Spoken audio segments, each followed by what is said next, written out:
brought to you by Silver Pumps.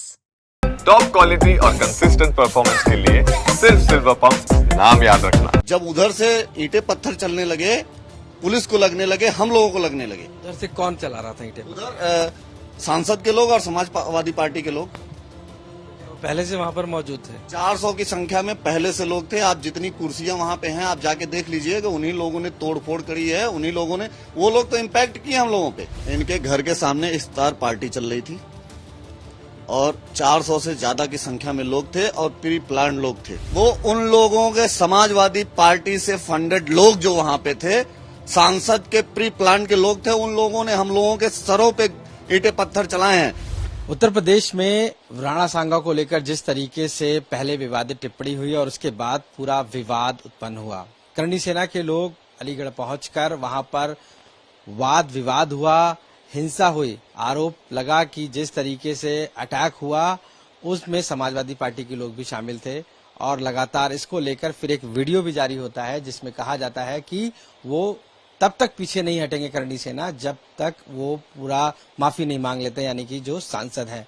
ऐसे में Samajwadi party के चीफ अखिलेश यादव वो अब उस वीडियो को ट्वीट कर रहे हैं जिसमें करणी सेना के 3 पदाधिकारी हैं और वो कह रहे हैं कि जिस तरीके से सीएम योगी आदित्यनाथ को सबूत चाहिए तो वो अब इस वीडियो को देखकर कार्रवाई करे। अब हमारे साथ जो मौजूद हैं वो वीरू सिंह मौजूद हैं, राष्ट्रीय अध्यक्ष हैं, और उस जो वीडियो में हम देखे थे उसमें उपेंद्र राणा थे और बबलू ठाकुर मौजूद थे। ये 3 लोग उस गाड़ी में मौजूद थे जिसको अखिलेश यादव ने ट्वीट भी किया है और जिसको लेकर दावे किए जा रहे हैं। आखिर इस पूरे जो अब कह सकते हैं जो बवाल हुआ, इस पूरे मामले के पीछे क्या सत्यता है, क्या फैक्ट है, हम खुद बात करेंगे वीरू सिंह से। वीरू जी, ये बताइए कि उस दिन आप गाड़ी में थे, तो पहली बात तो आप जो अपना कहना चाह रहे थे बयान, वो हम समझना चाह रहे हैं कि आखिर उस वीडियो के जरिए आप क्या मैसेज देना चाह रहे थे, फिर हम आगे और बात की बात करेंगे। पहले तो मैं आपको बहुत क्लियर कर दूं कि वीडियो 3 सेकंड का जो उन्होंने क्रॉप करके डाला है, पूरी वीडियो 5 मिनट 12 सेकंड की है, मेरी आईडी पे पोस्ट है, मेरे मोबाइल से बनी हुई वीडियो है, जिसमें मैंने ये बोला है शुरुआत में कि वही लोग हैं जिन्होंने 1992 में कार सेवकों पे गोलियां चलवाई और आज हम लोगों पे ईंट पत्थर चलाए हैं। मैं बहुत क्लियर आपको बोल दूं कि 3 सेकंड की वीडियो में मैंने ये बोला है कि पुलिस प्रोटेस्ट रोकना चाहती थी, प्रोटेस्ट के लिए रोकना चाहती थी, प्रोटेस्ट की आप प्रोटेस्ट कर लीजिए। जब उधर से ईंटें पत्थर चलने लगे, पुलिस को लगने लगे, हम लोगों को लगने लगे। उधर से कौन चला रहा था ईंटें? उधर सांसद के लोग और समाजवादी पार्टी के लोग। तो क्या वो पहले से वहां पर मौजूद थे? 400 की संख्या में पहले से लोग थे। आप जितनी कुर्सियां वहां पे हैं, आप जाके देख लीजिए कि उन्हीं लोगों ने तोड़फोड़ करी है, उन्हीं लोगों ने, वो लोग तो इम्पैक्ट किए हम लोगों पे।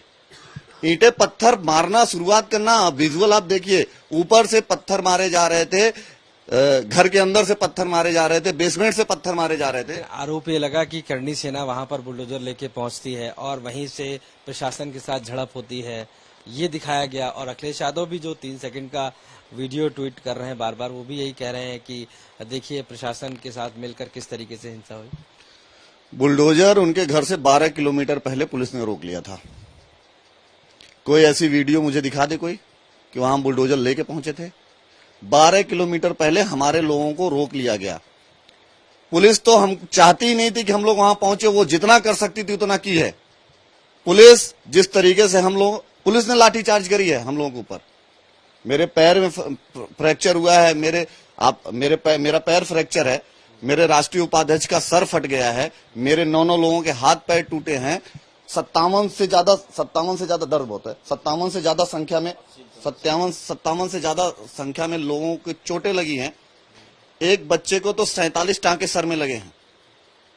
ये क्या उधर से जो आप दावा कर रहे हैं समाजवादी पार्टी के लोग थे, क्या वो पहले से ईंट पत्थर लेके बैठे थे या किस तरीके से? कि आप जब झड़प शुरू हुई तो आखिर क्या वो मूवमेंट था जब झड़प शुरू हुई और उधर से आप ईंट पत्थर चल? इनके घर के सामने इफ्तार पार्टी चल रही थी और 400 से ज्यादा की संख्या में लोग थे और प्री प्लान लोग थे।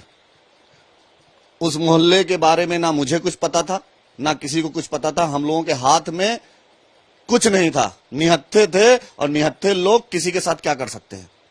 लेकिन तब भी हम लोग मजबूती से ये पूछने गए थे कि आपको किसने अधिकार दे दिया कि हमारे पूर्वजों के बारे में आप गलत बोलो। अगर आप संसद राज्यसभा जैसे उच्च सदन में इस तरीके से बात करोगे तो आपको किसने सांसद बनने का अधिकार दे दिया भाई? आप इस तरीके से ऊंची हरकत करोगे, ऊंची टिप्पणी करोगे, बार बार करते रहोगे, तो मैं आपके माध्यम से कोट करके इस बात को कहना चाहता हूं कि जितनी बार आप करोगे, जितनी बार आप समाज के किसी भी जात धर्म मत मजहब के महापुरुषों के बारे में गलत बोलोगे, हम लोग मजबूती से जवाब देने के लिए तैयार हैं। लेकिन अखिलेश यादव तो आपके अगेंस्ट में खड़े हैं और लगातार वीडियो पोस्ट कर रहे हैं। अखिलेश यादव के लिए क्या कहना है? अखिलेश यादव जी के बारे में यही कहना चाहते हैं कि उनको बाबर पसंद है, उनको औरंगजेब पसंद है, उनको गाय से बदबू आती है, तो आप समझिए उनको सनातन धर्म से जुड़े लोग ही पसंद नहीं है।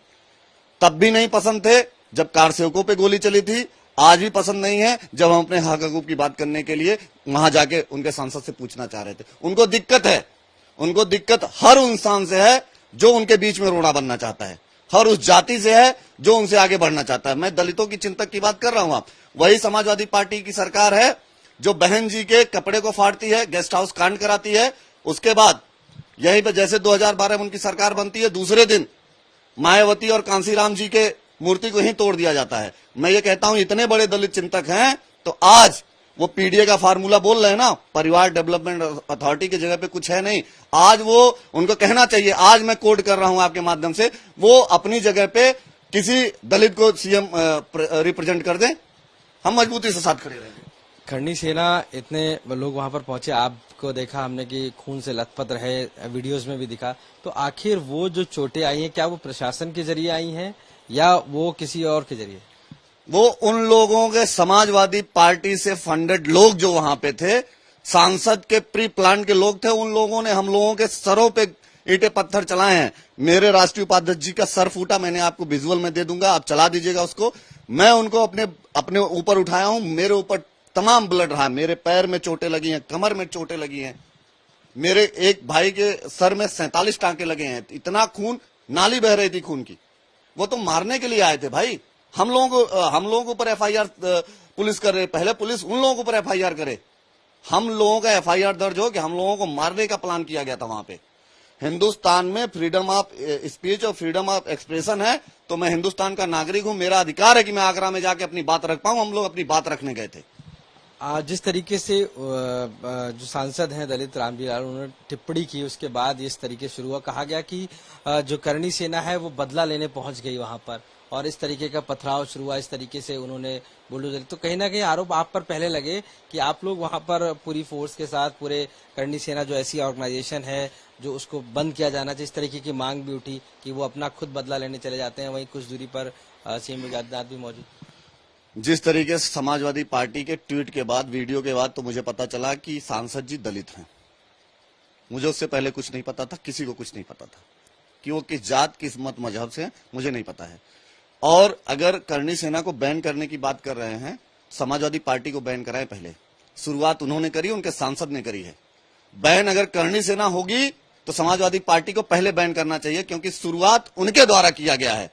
किसने अधिकार दे दिया है कि आप राजनीतिक पार्टी हैं तो आप किसी के बारे में कुछ भी उल जुलूल हरकत करते रहेंगे? संगठन है, हम लोग राजनीतिक पार्टी नहीं है, हम लोग तो समाज की बात कर रहे हैं। जो चीज समाजवादी पार्टी को करना चाहिए अपने सांसद के साथ तत्काल, वो चीज वो नहीं करके हम लोग उसकी लड़ाई लड़ रहे हैं। आपके हिसाब से क्या होना चाहिए? समाजवादी पार्टी क्या करना चाहिए? समाजवादी पार्टी को तुरंत अपने पार्टी से उसको निकालना चाहिए। और समाजवादी पार्टी को अगर इस तरीके की हरकत नहीं करेगी तो 2027 का चुनाव है, पूरे देश की 90% लोग उनके अगेंस्ट हैं। 10% को खुश करने के लिए और 90% के बारे में गलत बोल रहे हैं। अभी जिस तरीके से राणा सांगा को लेकर टिप्पणी हुई है, तो क्या आप लोग माफी मांगने के लिए अभी भी उसी मोड में हैं? क्या चाहते हैं अभी आप और किस तरीके का मैसेज है रामजल को?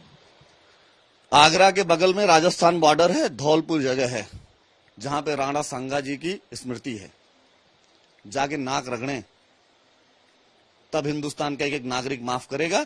इस गलत फहमी में ना रहें कि वो माफी नहीं मांगेंगे तो ये आंदोलन बैक हो जाएगा, ये और मजबूती से बढ़ेगा और इतनी मजबूती से बढ़ेगा कि इतिहास के पन्नों में दर्ज होगा ये आंदोलन। दो सवाल हैं। एक तो समाजवादी पार्टी जो ट्वीट कर रही है बार बार 3 सेकंड का वीडियो और कह रही कि प्रशासन ने आपकी मदद की है, उस पर क्या कहना है? प्रशासन ने मदद नहीं करी, प्रशासन ने पैर तोड़ा है।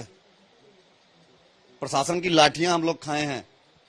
प्रशासन कानून व्यवस्था को दुरुस्त करने के लिए प्रशासन को तुम लोगों ने मारा है। प्रशासन के ऊपर ईंटें, डंडे, लाठियां चलाई हैं वो लोग। प्रशासन मदद करेगा। प्रशासन तो ऐसे दौड़ा दौड़ा के लोगों को पीटा है कि आप सोच भी नहीं सकते हैं। प्रशासन कहीं से कानून अपना काम किया, हम लोगों ने अपना काम किया, समाजवादी पार्टी ने दंगा किया। आप लोग अभी भी बदला लेंगे? मतलब बदला नहीं, माफी मंगवाएंगे। माफी मांगना पड़ेगा, माफी मांगना पड़ेगा, नहीं तो ये समझेंगे समाजवादी पार्टी केवल और केवल वोट बैंक की राजनीति कर रही है। उसको देश के महापुरुषों से कोई मतलब नहीं। वो पार्टी केवल और केवल शासन सत्ता में आने के लिए किसी भी जात, धर्म, मत, मजहब को कहीं भी गिरा सकती है, कहीं भी बदनाम कर सकती है, गद्दार बना सकती है, कहीं ना कहीं समाज को तोड़ने का काम कर रही है। ये दो तरीके का काम कर रही है, या तो ये शासन में रहना चाह रही है, नहीं तो देश में दंगा कराना चाह रही है। आखिरी सवाल हम लेते हैं आपसे। मायावती ने ये कहा है कि दलितों को लेकर लगातार राजनीति कर रहे हैं, जिस तरीके से रामजीलाल गौतम को भी जिस तरीके से कहा गया पूरी बातों को लेकर कि कहीं ना कहीं गेस्ट हाउस कांड का भी बात आया। आपको लगता है कि बीएसपी की चीफ जो मायावती हैं वो सही कह रही हैं और अखिलेश यादव इस पूरे मामले पर गिरते नजर आ रहा है? इस हिंदुस्तान में मायावती जी से बड़ा दलित नेता कोई नहीं है, दलित चिंतक कोई नहीं है। दलितों में उनका जो फॉलोइंग है उसको कम करने के लिए आज उनके पास दलित नेता आ गए हैं, दलित चिंतक आ गए हैं। ये दलित समाज जान रहा है कि उनके नेताओं के साथ, उनके पार्टी के साथ और उनके महापुरुषों के साथ ये समाजवादी पार्टी जब शासन सत्ता में रही है तो किस तरीके का काम करी है। मायावती जी को सब कुछ पता है और दलित समाज को ये सोचना चाहिए कि हमको पता ही नहीं है कि वो किस समाज से था। मुझे ना किसी धर्म, जात, मत, मजहब से मतलब है। मुझे मतलब लालजी राम सुमन से है, जिसने राणा सांगा जी के बारे में गलत बोला, इसलिए हमारा उसका विरोध है। जिस तरीके से एफआईआर हो रही है उसको लेकर क्या कहेंगे? एफआईआर हम लोगों के ऊपर हो रही है तो एफआईआर उन लोगों के भी ऊपर हो, और एफआईआर से डर नहीं है। हजारों एफआईआर होगी, जेल जाएंगे, आएंगे, जाएंगे। हमने ऐसा क्राइम नहीं किया है कि हमारा इनकाउंटर हो जाएगा। इस वजूद में रहेंगे कि बार बार माफी मांगने के लिए संघर्ष करवाएंगे। जितनी बार हो सकेगा उतनी बार मजबूती से लड़ेंगे। और जितने भी लोगों से मैं कहना चाहता हूं कि कोई भी पार्टी, राजनेता, कोई भी जात धर्म का आदमी किसी भी महापुरुष के बारे में कुछ भी गलत टिप्पणी करेगा तो करणी सेना चट्टान की तरीके से खड़ी मिलेगी, मजबूती से लड़ेगी, और जो जिस भाषा में समझेगा उस भाषा में समझाया जाएगा। धन्यवाद बात करने के लिए।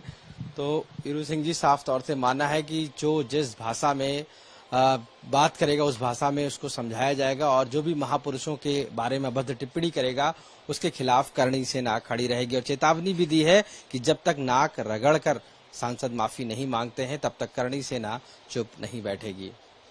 लखनऊ से कैमरा पर्सन संदीप दुबे के साथ आशीष श्रीवास्तव, यूपी तक।